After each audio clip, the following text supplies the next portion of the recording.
Morning you guys, it's Karen and I have got another sunscreen review for you. This is the beauty of, I don't know whether that's Josean or Josean, but it's an SPF50.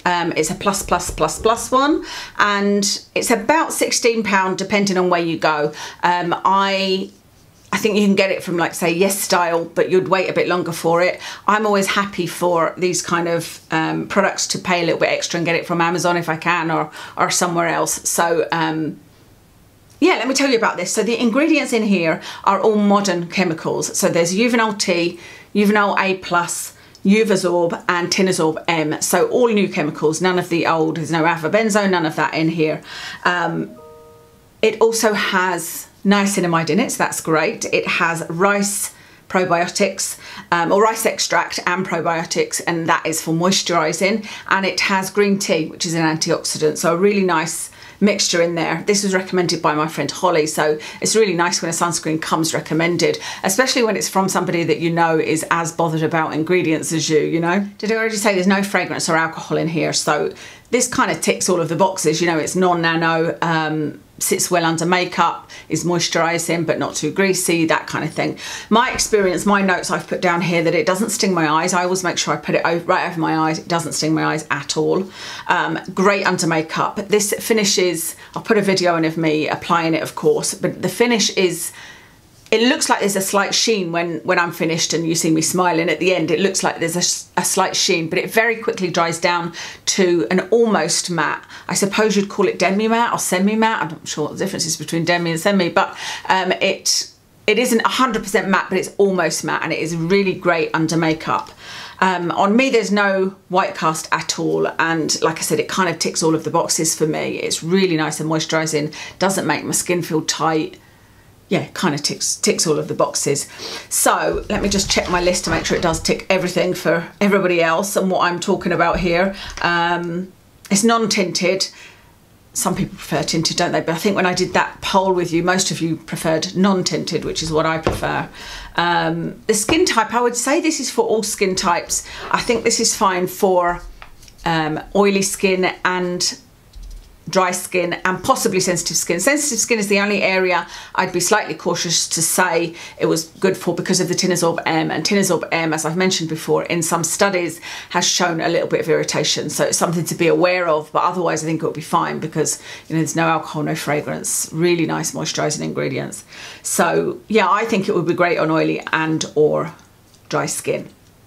For me, that's the perfect kind of product because I do still get that tight feeling skin, but I also still have an element of oily skin. You know, I still can get shiny in my T-zone. So this is fantastic. So I had a look at the reviews as always, and the reviews are mostly good. There are a couple of bad ones that I found, but they are mostly raving about this product.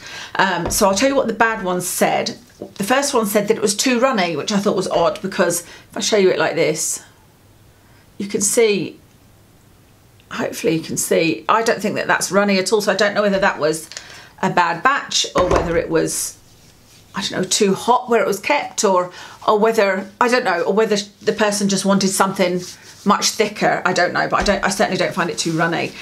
There was one review that said it gave a white cast, so it doesn't look to me like it would give a white cast, but obviously it depends on the skin, and there was one person finding that, whereas there was other reviews saying it doesn't give any white cast at all. And then there was two comments I found that said, one said not for acne, although they didn't explain why, and then the other one said that they got breakouts from it, so that's something to bear in mind. I mean, I can't see anything in the ingredients or the feel of it that makes me think, you know, I have been that person. I've been there with very acne prone skin, and I don't think I would have been put off using this for how it feels or for any of the ingredients, but sometimes it can just be the case that something breaks you out, you know. So again, something to be aware of. But the good reviews was said it's not thick, it doesn't sting, it's silky smooth. It is silky smooth, it does feel really, really nice. Sinks in really well, which is what I found. Like I said, within a few minutes it's sort of sunk in and has given that almost matte finish.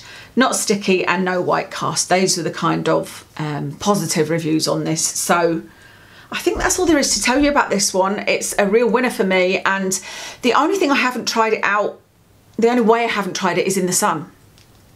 I mean, I've been out when it's a sunny day, but it'll be either I'm wearing a sun hat or we're in the woods and we're not in the sun. You know, we try to avoid the sun. I'm not somebody that wants to get the sun on me at all. You know, I want to avoid it. But I haven't tried this out. I haven't used this on a day where I'm going out and walking in the sun for any length of time. So I do need to test that, because do you remember there was that one that I was using? I can't remember the name of it, but there was I think it was a Korean sunscreen, and then there was suddenly a big drama about how it had been tested and it wasn't actually the SPF it said it was.